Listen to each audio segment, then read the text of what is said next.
Hermanos y hermanas, bienvenidos nuevamente a la casa del Señor, un viernes en el que Dios nos permite la oportunidad no solamente de alabarle, sino que también de escuchar de su palabra. En el culto cristiano, usted sabe que es una comunicación que tenemos con Dios, porque en la adoración nosotros expresamos a Dios la gratitud que tenemos hacia Él por todo lo que hemos recibido de Él. No sé si eso es lo que usted acaba de expresar en estos minutos de atrás. Claro que sí. Entonces nosotros comunicamos a Dios eso, pero en respuesta a esa gratitud, a esa alabanza, Dios nos responde a nosotros. ¿Y lo hace a través de qué, hermano? Correcto, a través de la palabra de Dios. Entonces esta noche, para nosotros, hermanos, es un privilegio estar con ustedes. Como ya lo decía el hermano Jaime, me acompaña mi esposa y también el hermano Carlos Martínez y su esposa. Y pues, como les habíamos dicho, vamos a estar viniendo, dejándonos venir cuando el Señor nos abra la oportunidad de hacerlo. Pero siempre, hermanos, ustedes como parte de la iglesia del Señor, siempre están en nuestras oraciones. Cuando nosotros oramos por la iglesia que el Señor nos ha permitido pastorear, eso incluye a ustedes, hermanos. Amén. Son parte de la iglesia. Amén, hermanos. Amén. Vamos a ponernos en pie, hermanos, y vamos a abrir la Biblia en el libro de los Hechos de los Apóstoles.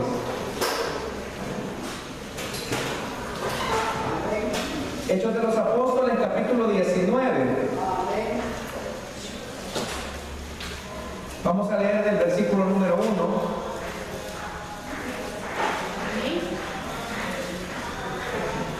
¿Lo tenemos todo?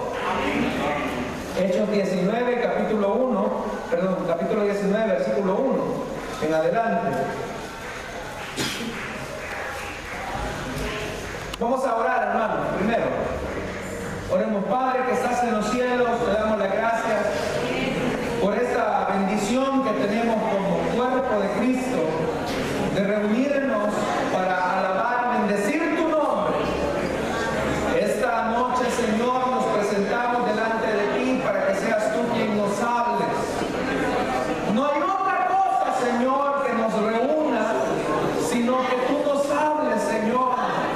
Háblanos, te lo pedimos, que podamos tener ese mensaje fresco de parte tuya y que así podamos ser instruidos por tu palabra, edificados, Señor, por tu mensaje. Queremos pedirte que tú añadas a tu iglesia de aquellos que no te conocen o que se han alejado, pero sobre todo que tu iglesia vuelva a la obediencia de tu palabra, Señor. En el nombre poderoso de Jesucristo, nuestro buen Dios y Salvador. Amén. Pueden dar fuerte gloria a Dios, iglesia. Amén. Hechos capítulo 19, versículo número 1 en adelante, dice la palabra del Señor. Mientras Apolos estaba en Corinto, Pablo recorrió las regiones del interior y llegó a Éfeso. Allí encontró a algunos discípulos. ¿Recibieron ustedes el Espíritu Santo cuando creyeron?, les preguntó. No, ni siquiera hemos oído hablar del Espíritu Santo, respondieron. Entonces, ¿qué bautismo recibieron? El bautismo de Juan. Pablo les explicó. El bautismo de Juan no era más que un bautismo de arrepentimiento. Él decía al pueblo que creyera en el que venía después de él, es decir, en Jesús. Al oír esto, fueron bautizados en el nombre del Señor Jesús. Cuando Pablo les impuso las manos, el Espíritu Santo vino sobre ellos y empezaron a hablar en lenguas y a profetizar. Eran en total unos 12 hombres. Pablo entró en la sinagoga y habló con toda valentía durante 3 meses. Discutía acerca del reino de Dios, tratando de convencerlos. Pero algunos se negaron obstinadamente a creer y ante la congregación hablaban mal del camino. Así que Pablo se alejó de ellos y formó un grupo aparte con los discípulos. y a diario debatía en la escuela de Tirano. Esto continuó por espacio de 2 años, de modo que todos los judíos y los griegos que vivían en la provincia de Asia llegaron a escuchar la palabra del Señor. Dios hacía milagros extraordinarios por medio de Pablo, a tal grado que a los enfermos le llevaban pañuelos y delantales que habían tocado el cuerpo de Pablo y quedaban sanos de sus enfermedades, y los espíritus malignos salían de ellos. Algunos judíos andaban expulsando espíritus malignos, intentaron invocar sobre los endemoniados el nombre del Señor Jesús y decían: en el nombre de Jesús, a quien Pablo predica, les ordeno que salgan. Esto lo hacían 7 hijos de un tal Esceva, que era uno de los jefes de los sacerdotes judíos. Un día, el espíritu maligno les replicó: conozco a Jesús y sé quién es Pablo, pero ustedes quiénes son. Y abalanzándose sobre ellos, el hombre que tenía el espíritu maligno los dominó a todos. Los maltrató con tanta violencia que huyeron de la casa desnudos y heridos. Cuando se enteraron los judíos y los griegos que vivían en Éfeso, el temor se apoderó de todos ellos y el nombre del Señor Jesús era glorificado. Muchos de los que habían creído llegaban ahora y confesaban públicamente sus prácticas malvadas. Un buen número de los que practicaban la hechicería juntaron sus libros en un montón y los quemaron delante de todos. Cuando calcularon el precio de aquellos libros, resultó un total de 50,000 monedas de plata. Así la palabra del Señor crecía y se difundía con poder arrollador. Después de todos estos sucesos, Pablo tomó la determinación de ir a Jerusalén, pasando por Macedonia y Acaya. Decía: después de estar allí, tengo que visitar Roma. Entonces envió a Macedonia a 2 de sus ayudantes, Timoteo y Erasto, mientras él se quedaba por algún tiempo en la provincia de Asia. Hasta ahí dejamos la lectura, hermanos. Tengan la bondad de sentarse, por favor.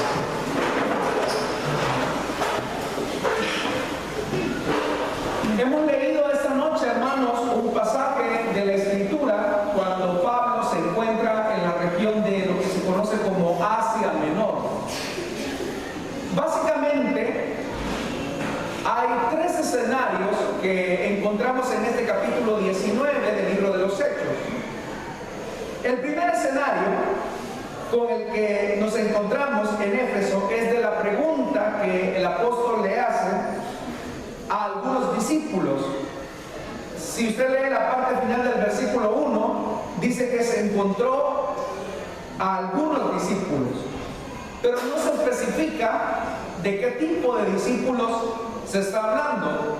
Más adelante, por el relato mismo, se nos va a dar evidencia que estos discípulos eran discípulos de Juan el Bautista, porque la pregunta que Pablo les hace es una pregunta determinante para entender cuál es la condición real de la iglesia o de estas personas que manifestaban tener algún nivel de simpatía, digámoslo así, o algún nivel de acercamiento con el Evangelio. Estos primeros eran discípulos de Juan el Bautista, porque la pregunta es: ¿recibieron ustedes el Espíritu Santo cuando creyeron? Vea la pregunta que el apóstol Pablo está haciendo, y es una pregunta determinante y coyuntural para nosotros, porque lo que mantiene viva a la iglesia, al creyente, es la experiencia del Espíritu Santo en nosotros, con nosotros y sobre nosotros. Cuando yo digo que el Espíritu Santo está en nosotros, me estoy refiriendo, hermanos, a la morada que recibimos del Espíritu Santo cuando hemos creído en Él, como resultado del nuevo nacimiento. A eso es lo que la Biblia le llama el sello del Espíritu. Nosotros, hermanos, muchas veces prestamos mucha atención al tema, y miren cómo va a ser el tema del sello del anticristo. Hay gente que anda preocupada. ¿Van a ser códigos de barras? ¿Será que le van a poner una marca literal a las personas? Y pareciera ser que el interés por andar preguntando por el sello de la bestia. Son creyentes los que a veces preguntan esas curiosidades bíblicas. Pero a nosotros nos debe de interesar más, hermanos, el sello que genuinamente el Espíritu Santo ha dado a nosotros, a nuestra vida, por la cual hemos sido confirmados como hijos de Dios. El Espíritu Santo, cuando viene a morar a nosotros, nos sella. Y al sellarnos está diciendo auténticamente: me perteneces, voy a vivir en ti, te santifico, te justifico. Y ese sello, hermanos, es un sello que no podemos borrar. Por eso es que decimos que la salvación no se pierde, porque es una dádiva de Dios que viene producto de la gracia que intermedia a través de Jesucristo, el Hijo de Dios. Entonces la pregunta del apóstol Pablo es: ¿recibieron al Espíritu Santo? Entonces ellos dicen claramente: es que ni siquiera sabemos qué es el Espíritu Santo. Pero ya le dije, la pregunta se puede entender en tres enfoques: si ellos tienen el Espíritu Santo en ellos. Y vuelvo y repito, cuando hablamos del Espíritu Santo dentro del creyente, estamos hablando de la morada del Espíritu Santo o del sello del Espíritu Santo. Cuando hablamos del Espíritu Santo sobre el creyente, estamos hablando de la unción que el Espíritu Santo da a todos los que creen en Él. Y es la visitación sobrenatural que el Espíritu Santo hace cuando se produce el bautismo en el Espíritu Santo. Es decir, que cuando se produce la visitación del Espíritu Santo sobre el creyente, en el libro de los Hechos aparece eso, que el Espíritu Santo vino sobre los que creían en Él, sobre los 120, que está hablando precisamente de la unción que se recibe cuando el Espíritu Santo bautiza a una persona, que es una cosa diferente al sello del Espíritu Santo. Ahora, cuando hablamos del bautismo, más bien dicho, cuando hablamos del Espíritu Santo que está sobre los creyentes, hermanos, es lo que se expresa, es la unión, la unidad de la iglesia que se une o se conecta en adoración a Dios, y por lo tanto el Espíritu Santo es invocado sobre ese grupo de creyentes que invocan a Dios. Entonces, en estos momentos, cuando hemos alabado el nombre de Dios, nosotros hemos invocado al Espíritu Santo, y el Espíritu Santo está sobre nosotros, hermanos, en este momento, porque lo hemos invocado. Entonces, vea, la pregunta tiene muchas implicaciones. Primero, es una pregunta individual, y es: ¿usted ha sido sellado por el Espíritu Santo? Es decir, ¿el Espíritu Santo le reconoce a usted como auténtico hijo de Dios? La segunda pregunta es: ¿ha recibido el poder del Espíritu Santo, que es la facultad de haber sido bautizado por su poder? Cuando nos reunimos acá en la iglesia, cuando nos reunimos acá como cuerpo de Cristo, logramos percibir que el Espíritu Santo está sobre nosotros. Entonces, vean lo importante del Espíritu Santo: en nosotros, con nosotros y sobre nosotros. Todo esto implica la pregunta que el apóstol está haciendo: ¿recibieron al Espíritu Santo? Y vean la respuesta: no. Ellos son muy honestos. Ni siquiera hemos oído hablar del Espíritu Santo, respondieron. Y viene Pablo y les pregunta: entonces, ¿en qué bautismo recibieron? ¿Qué bautismo fue el que recibieron? Y vean lo que dice: el bautismo de Juan. Y Pablo les explicó: el bautismo de Juan no era más que un bautismo de arrepentimiento. Entonces,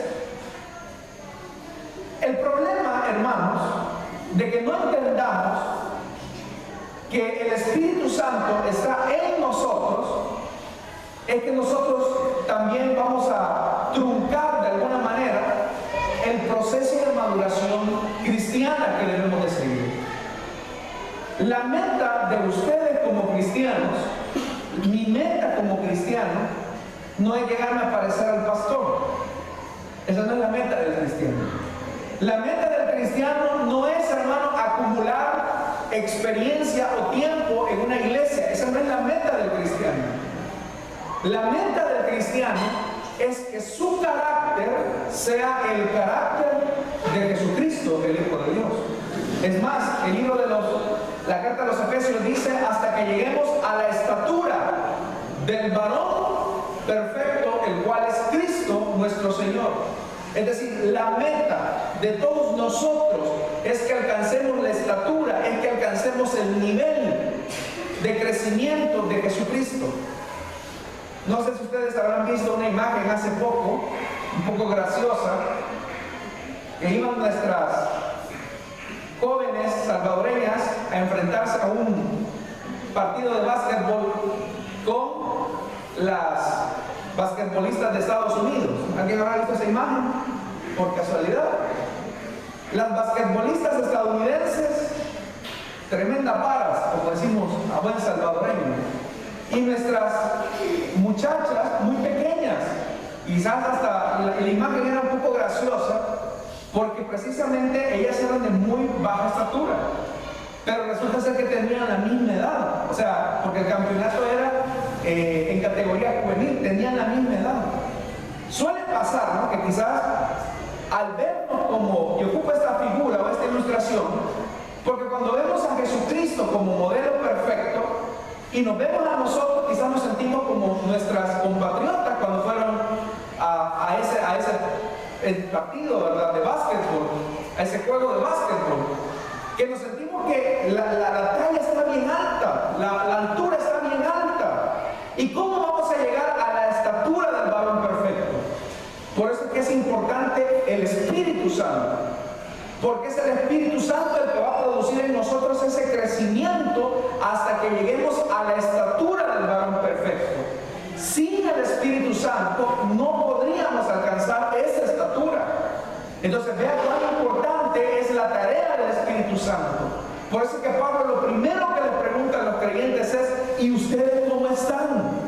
¿Han recibido al Espíritu Santo? Y ellos muy honestos les dicen la verdad que no lo hemos recibido. Entonces vean lo que ocurrió. Versículo número 5.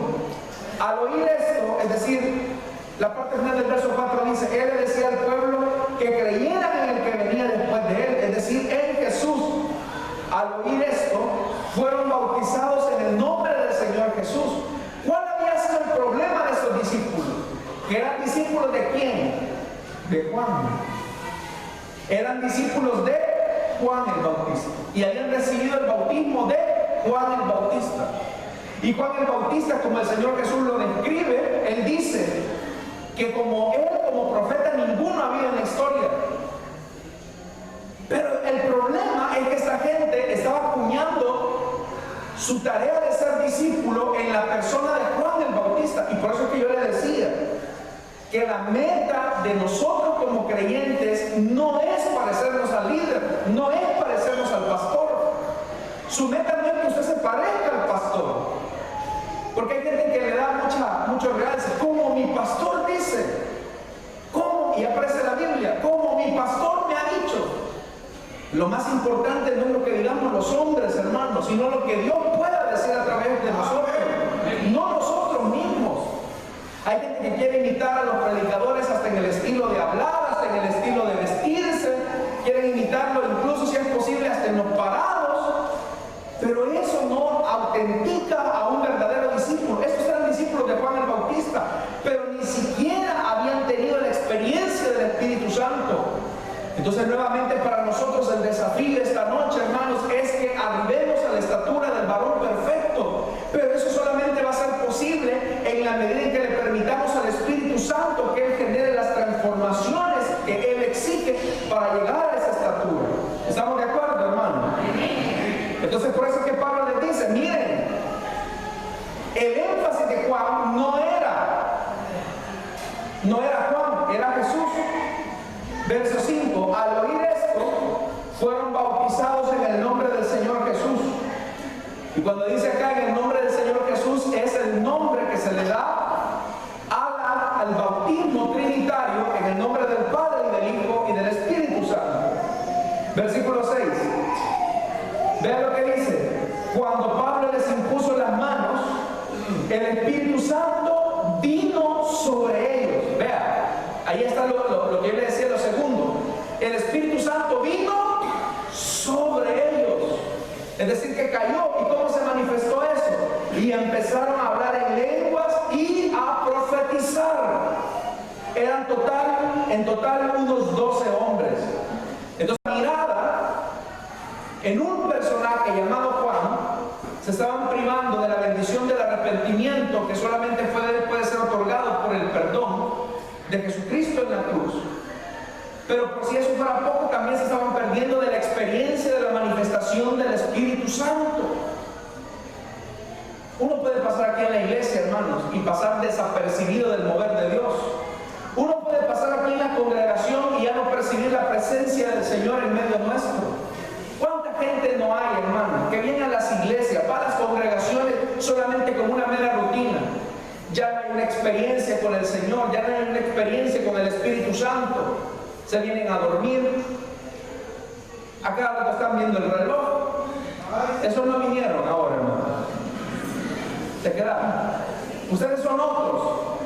Pero ¿sabe algo? El desafío para nosotros es que mantengamos viva la experiencia del Espíritu Santo en nuestra vida. Porque solo en esa medida nosotros vamos a crecer en la estatura del varón perfecto. Esa es una clase de creyentes. Luego nos encontramos con la otra. Dice que Pablo entró en la sinagoga, era el lugar de la religión. Habló allí con toda valentía durante 3 meses y discutía acerca del reino de Dios, tratando de convencerlos. Gravísimo error de Pablo. Pablo era un hombre de Dios, indiscutiblemente. Pero nosotros no podemos convencer a nadie de que está en un error. Solo el Espíritu Santo lo puede hacer. Y el Espíritu Santo había enviado a Pablo no a los judíos, sino que a los gentiles. Pero como Pablo se empecinó, vea lo que ocurre en el verso 9, pero algunos se negaron obstinadamente a creer. Se negaron obstinadamente a creer y ante la congregación hablaban mal del camino.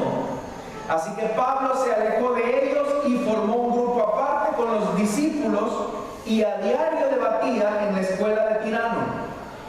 Pablo se aleja y entiende, es que él no me ha enviado a discutir o a tratar de convencer a otros de que están en un error. Me envía a evangelizar y a predicar a los gentiles, pero él se aparta. Hermanos, usted sabe que hay gente que se dedica obstinadamente a meterse en cosas que no aprovechan de nada, como dice la carta a Timoteo, vanas discusiones. Mire, hay tantas discusiones que se hacen, que son discusiones bobas, son discusiones sin sentido, que no aprovechan en nada nuestra fe. Por ejemplo, usted sabe que el Señor Jesús dijo que era más fácil que entrar a un camello. ¿Por qué dijo? ¿No? Sin miedo, hermanos. Claro, correcto, que un rico en el reino de los cielos. Entonces, alrededor de ese versículo han habido muchas personas que han perdido el tiempo en tratar, ¿y qué querrá decir eso del ojo de una aguja? Y hay interpretaciones de eso, ha habido un montón. Pero ¿y eso en qué edifica el tema del ojo de la aguja? ¿Será real? ¿Será literal? ¿Será que hay un lugar en Jerusalén que tiene esa forma? Y ojo, que no son las agujas de nuestro tiempo, hermanos. Eran unas agujas diferentes, las del siglo I. Pero hay gente, hermanos, que se mete a esas honduras. Pero ese nada aprovecha tampoco. Y Pablo también entendió eso. ¿Y yo para qué voy a tratar de convencer a estas personas de algo que ellos no quieren entender? Hay gente que le gusta perder su tiempo. Es que cuando vengan los testigos de Jehová, entonces yo ahí se les voy a demostrar, dice. No pierda el tiempo, hermano. Usted evangelice, no se ponga a discutir con nadie. Porque una característica del Espíritu Santo también en nosotros es que también nos induce a una tarea de evangelización. Pero estar perdiendo el tiempo con gente que no quiere escuchar la palabra, usted, como dice la Escritura, sacúdese el calzado de los pies y muévase. Y Pablo lo hizo. Pero luego se encuentra con la tercera clase de discípulos y vea lo que dice. Vea cuando Pablo se enfocó en lo que Dios quería hacer. Y eso es lo que yo quiero llamarle su atención. Esto, vea lo que dice el verso 10. Esto continuó por espacio de 2 años, de modo que todos los judíos y los griegos que vivían en la provincia de llegaron a escuchar la palabra del Señor. ¿Cuándo ocurrió esta manifestación sobrenatural en el que la palabra comenzó a correr? Cuando Pablo se alejó de estas personas que vanamente le hacían perder su tiempo. A veces, hermanos, nosotros en las congregaciones también podemos comenzar a perder el tiempo entrando en necias discusiones. Pero cuando nos alejamos y volvemos nuevamente al centro de la voluntad, porque el Espíritu Santo había comisionado a Pablo para ir a predicar a los gentiles. Cuando Pablo, en obediencia, regresó a la misión que Dios le había encomendado, es cuando la palabra de Dios comenzó a correr. A veces se ha fijado que cuando discutimos entre los hermanos, cuando tenemos críticas, cuando murmuramos de la hermana, del hermano, lo que estamos haciendo es que la palabra de Dios no corra. Pero deje por un momento la murmuración, deje por un momento la crítica, deje por un momento, hermanos, esos comentarios nocivos, tóxicos, y usted se va a dar cuenta que la palabra de Dios va a comenzar a fluir como un río. A veces nosotros mismos somos los tapones para que la palabra de Dios no corra. ¿A quién le gusta ir a un lugar donde lo único que se estén hablando son chambres y chismes y contiendas y divisiones y disensiones? A nadie le agrada. Y ese es un tapón para que la palabra de Dios no fluya, no corra. Pero cuando nosotros verdaderamente nos enfocamos en aquellas cosas a las que Dios nos ha llamado, dice la palabra de Dios que la palabra va a fluir completamente. Y eso fue lo que ocurrió con Pablo. Verso 11. Vean lo que dice. Dios. Eso es importante como comienza el versículo 11. Dios hacía milagros extraordinarios por medio de ¿quién? De Pablo. ¿Quién hacía el milagro? ¿Y quién era el instrumento? Correcto. Mientras no perdamos, hermanos, la ubicación de ese orden, el mover de Dios siempre va a estar en medio nuestro. Miren, yo no dudo que Dios puede usar a determinado hermano, a determinada hermana, pero debemos de entender que ellos solamente son instrumentos de Dios. Es Dios el que hace el milagro. Es Dios el que sana. Es Dios el que provee. Es Dios el que liberta. No es el hombre. Por eso es que la carta a los hebreos dice continuamente: puestos los ojos en Jesús, el autor y consumador de nuestra vida, de nuestra fe. El autor y consumador de nuestra fe. Puestos los ojos en Él. Hermanos, nosotros podemos ser los instrumentos, pero es Dios el que hace los milagros. Le digo esto porque vean lo que dice el versículo 12. A tal grado, Dios estaba usando a Pablo, a tal grado que a los enfermos le llevaban pañuelos y delantales que habían tocado el cuerpo de Pablo y quedaban sanos de sus enfermedades, y los espíritus malignos salían de ellos. Pero vuelvo y le hago la pregunta: ¿quién estaba haciendo el milagro? Dios. ¿Por medio de quién? De Pablo. Entonces, como dice la carta a los Corintios, téngannos los hombres como instrumentos de Dios, como vasos de Dios, nada más. Téngannos, hermanos, como instrumentos, como sirvientes del Señor. Nosotros, hermanos, no brillamos con luz propia. Los ministros del Evangelio no brillamos con luz propia. Los ministros del Evangelio solamente reflejamos la luz de alguien que es mayor, que es Jesucristo. Pero eso, ¿quién lo hace? El Espíritu Santo. Pero cuando una iglesia gira alrededor de un hombre, cuando una congregación o un movimiento gira alrededor de una persona, eso es peligroso, hermano. Y la gente comienza a poner la mirada en ese hombre y pone la esperanza en ese hombre que es mortal, que es efímero, que es finito. Hermanos, en serio, pongamos la mirada en el Señor, que es el único que no nos falla. Pongamos la mirada siempre en Jesús. Nosotros como hombres podemos fallar, pero el que está en los cielos, ese jamás va a fallar, hermano. Es el que siempre estará luchando por nosotros. Entonces, digo esto porque hay gente que de repente, hermano, regáleme su corbata, porque su corbata de tener unción, no de tener algo de loción, si en caso se echó loción el predicador. Hermano, por favor, ore por mí, póngame las manos. Si el mismo Dios que tiene el pastor es el mismo Dios que tiene usted, y a los dos los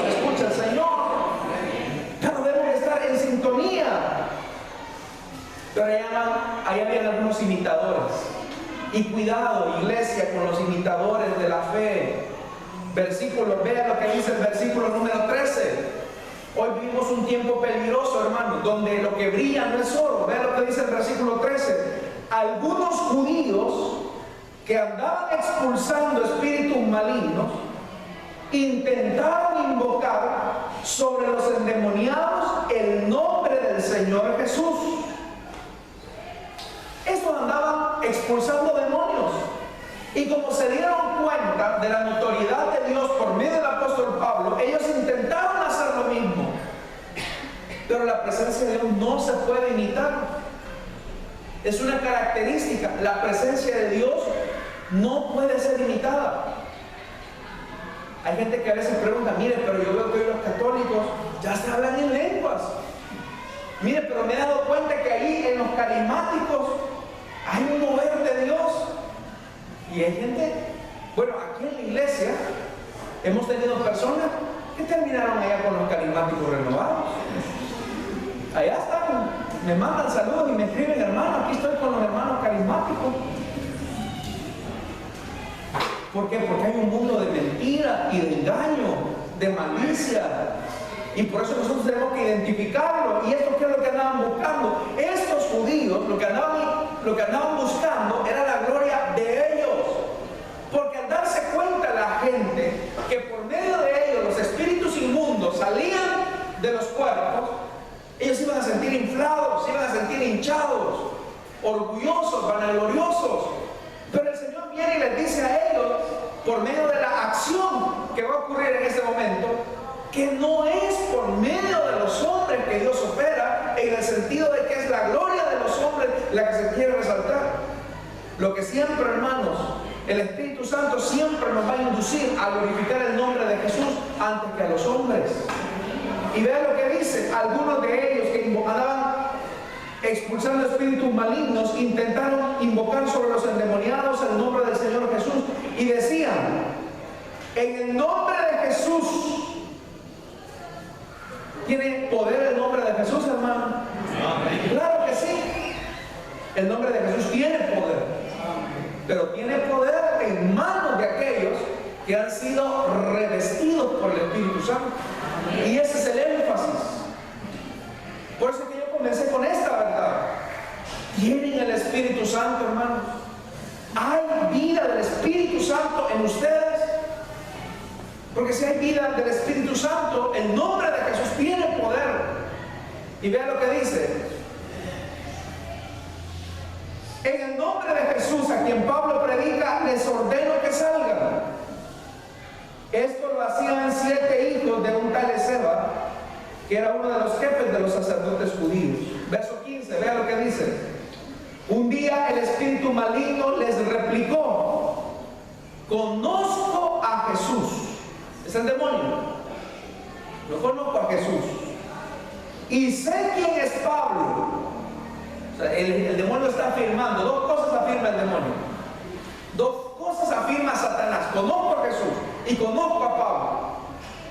Pero viene la pregunta, el desafío: ¿y ustedes? Dicen, ¿y ustedes quiénes son?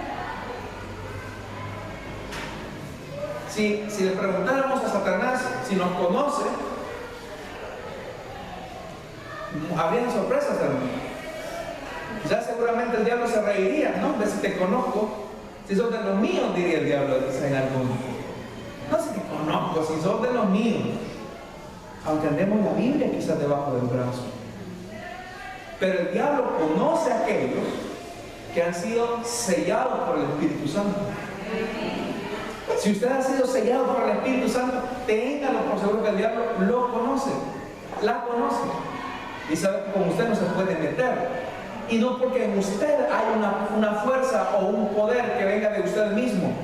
El diablo no le tiene miedo a usted como persona.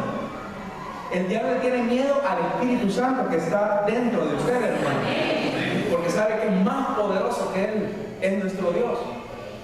Por eso que hay alabanza que uno se sorprende de su contenido, porque dice: que venga este diablito que yo lo voy a poner quieto, dice una canción, alabanza cristiana del dominicano. Otra que dice, machácalo, machácalo.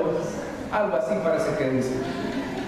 Pero es que dentro de nuestra fuerza, hermano, es por el poder del Espíritu Santo que está en nosotros. Entonces vea, el Espíritu Santo viene y le dice, perdón, él le pregunta, ¿qué? Ustedes no lo conocen, ustedes no tienen al Espíritu Santo. Y el espíritu maligno le replica, ustedes no sé quiénes son. Verso 16.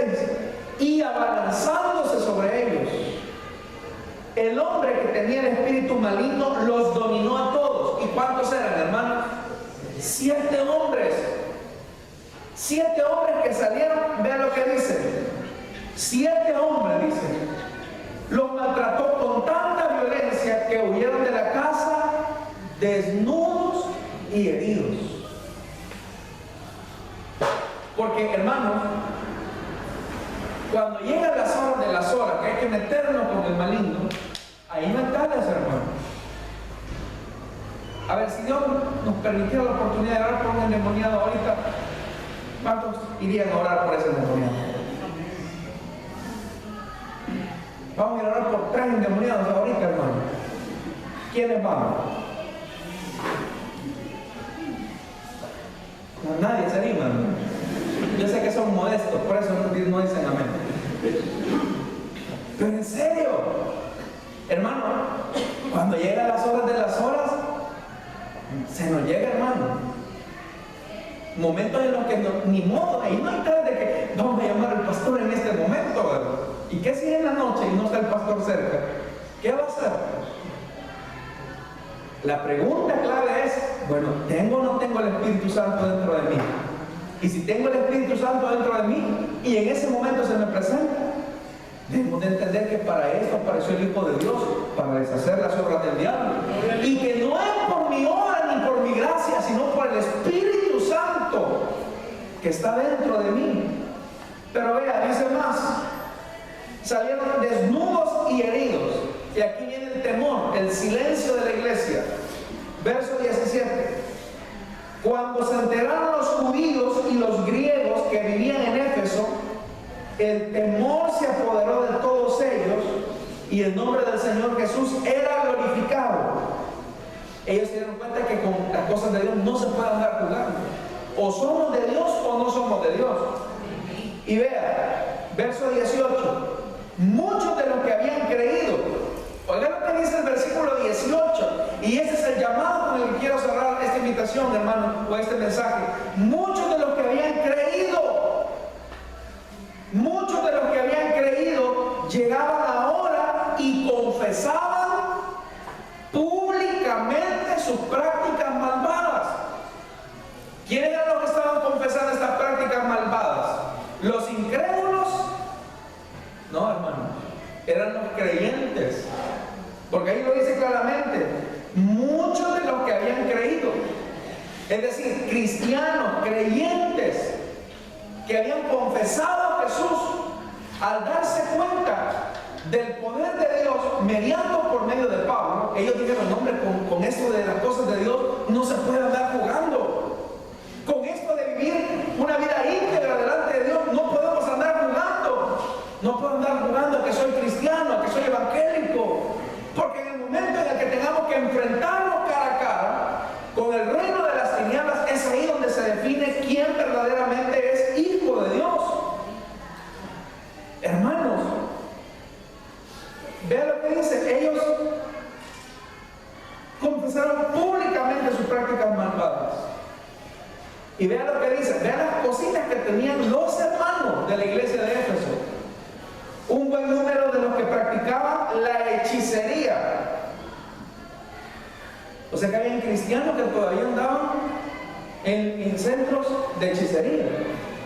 Y eso no es extraño. Les parecerá raro, pero hay hermanos que todavía leen el horóscopo. Hay hermanos que todavía andan con la pata de conejo y ahorita la están guardando, pensándola. No. Pero hermanos, es en serio. Cuando se dieron cuenta de esto, dice la Biblia claramente, juntaron sus libros de hechicería y los quemaron delante de todos. Y vean lo que dice, hermanos. Cuando calcularon el precio de aquellos libros, resultó un total, hermanos, Estamos hablando casi como alrededor, actualmente, haciendo el traslado, vamos hablando de $50,000, de $50,000 a $100,000, más o menos. Es decir, que los cristianos tenían $50,000 a $100,000 de libros de hechicería. Los cristianos. Entonces díganme, ¿cómo el Espíritu Santo se va a manifestar en nosotros si todavía tenemos nosotros cosas ocultas que no han salido a la luz? Que quizás no han salido a la luz del ojo humano, pero del ojo de Dios está más que visible, hermano. Amén. Hoy quizás no tengamos libros de brujería, quizás, espero, ¿verdad? Escuchaba algo yo del pastor general, con lo que voy terminando.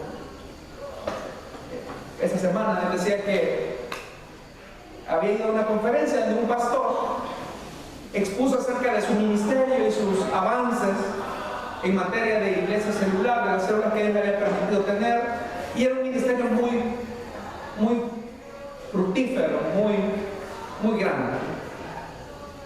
En esa conferencia hay un muchacho que se le acercó y le dijo a este pastor: oiga pastor, fíjese que yo he estudiado en tal universidad, teología, tengo estos grados académicos y yo quisiera servir con usted, quiero ser un pastor de su organización, quiero ser un pastor de su iglesia. Y el pastor le dijo: ah, qué bien, le dijo, y le sacó su teléfono y se lo abrió y se fue a la fotografía, ¿verdad? Mire, fíjese que aquí comenzaba la iglesia, le decía. Ah, mira, aquí estoy en este viaje con mi esposa y mis hijos. Ay, fíjese, mire, le quiero enseñar esta foto, aquí están mis nietos, fíjese. Ah, pero vamos más acá, le voy a enseñar, mire, este es el nuevo espacio que estamos construyendo en la iglesia. Y le quiero enseñar también esos mensajes, porque también me los envió el hermano líder de la iglesia, y él me está diciendo que así van avanzando las cosas. Pero también le quiero enseñar estos videos, fíjense. Mire, este fue el culto de la semana pasada. Y aquel que le había pedido ser pastor de su iglesia se quedó un poco extrañado, porque este hombre me está enseñando su teléfono. Y vino el pastor y le dice al muchacho: ahora que yo ya le enseñé su teléfono, ¿me podría enseñar el suyo? Le digo. Bueno, le digo, no podría, pastor, no se lo podría enseñar. Cuando me puedas enseñar tu teléfono, entonces tú puedes estar listo para ser ministro del Evangelio. Si yo le pidiera ahorita a usted, al azar, a cualquiera, tráigame su teléfono, hermano, por favor. Comenzando por los caballeros. Podría ver sus páginas, su historial. Denle su teléfono. Hoy estos son nuestros libros de hechicería, mi hermano. Hay gente que tiene comunicación y están casados. Tienen comunicación con personas que no son sus esposas. Es mi amigo, dicen, o es mi amiga, dicen. ¿Por qué creen que el Espíritu Santo no se manifiesta en su vida? Porque sigue teniendo cosas ocultas que desagradan a Dios. Amén. Y que seguramente, hermano, ante el ojo humano nosotros no las veamos. Porque yo los veo a ustedes y me veo a mí mismo, nos vemos tranquilos, hermano. Pero delante de los ojos del Señor estamos desnudos, hermano. Amén. Y ahí no hay vuelta de hoja. Entonces vea, de los hermanos sacaban los libros de hechicería. Dice más: así la palabra del Señor crecía y se difundía con poder arrollador. ¿Cómo creció la palabra de Dios? ¿Cómo la obra de Dios avanzó? ¿Cómo el mensaje comenzó a penetrar en la vida de las personas? Al punto que aquí dice que era con poder arrollador. ¿Se han fijado, hermano, cuando los ríos vienen con todo?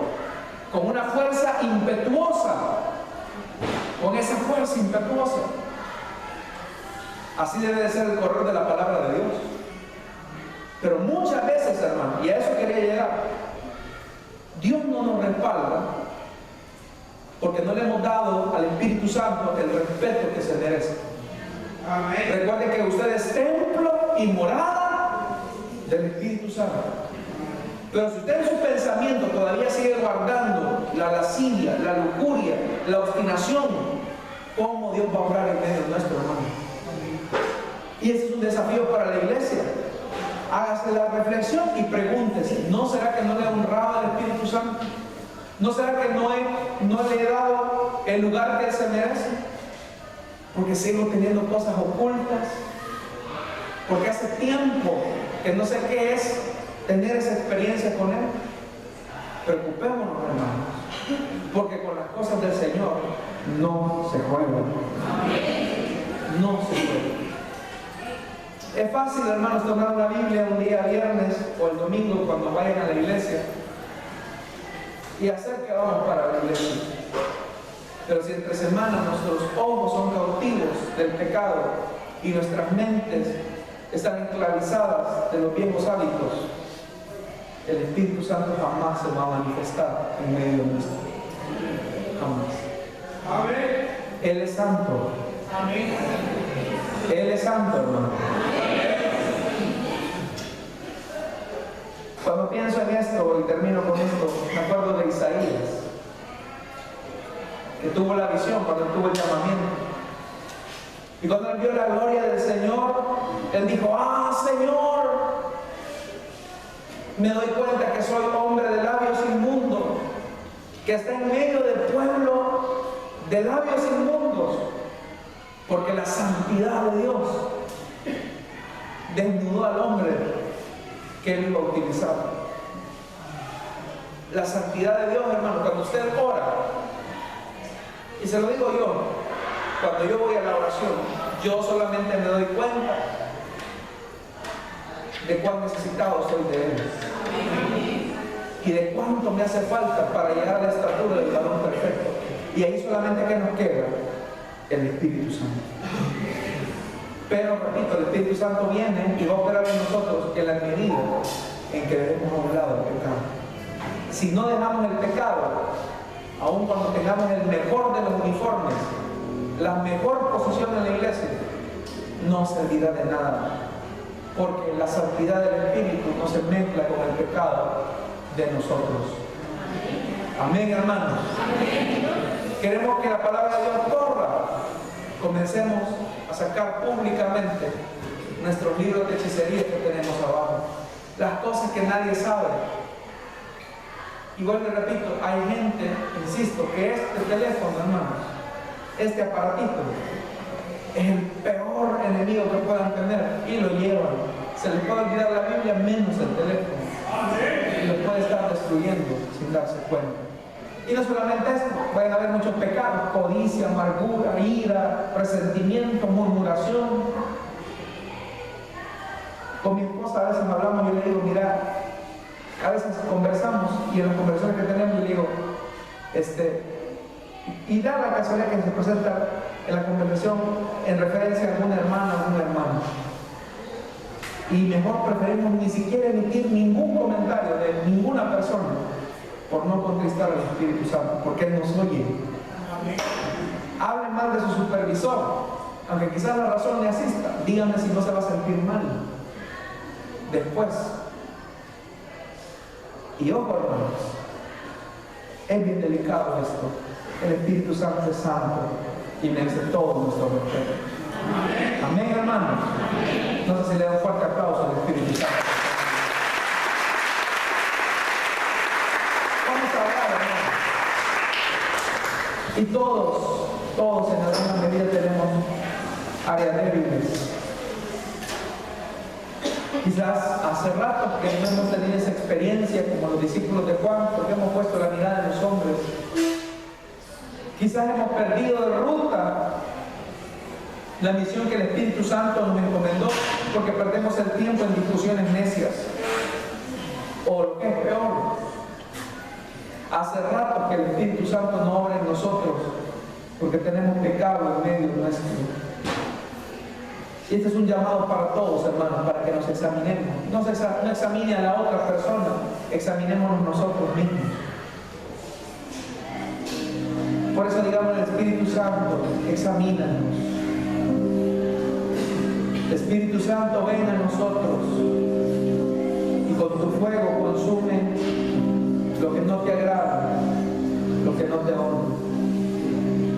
Esta noche quiero hacer una invitación. Si hay alguien que desea reconciliarse o desea entregarle su vida a Cristo, puede ponerse en pie y ahí habrá un hermano, una hermana que le va a ayudar. Si hay alguien que desea entregarle su vida a Cristo o desea reconciliarse, póngase de pie, camine hacia el frente. Vamos ahora. ¿Hay alguien?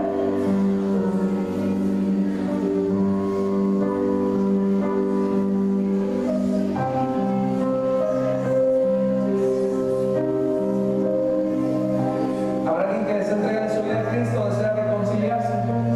Que sabe que no anda bien con el Señor. Con las cosas de Dios no se juega, hermanos. No se puede jugar al Evangelio teniendo una vida pecaminosa en lo oculto. El peor peligro de los cristianos es la hipocresía. Pero es mejor cuando confesamos públicamente nuestros pecados a Dios. ¿Habrá algo? Si no, cierro la invitación y vamos a orar. Y pongámonos de pie, hermanos, y oremos a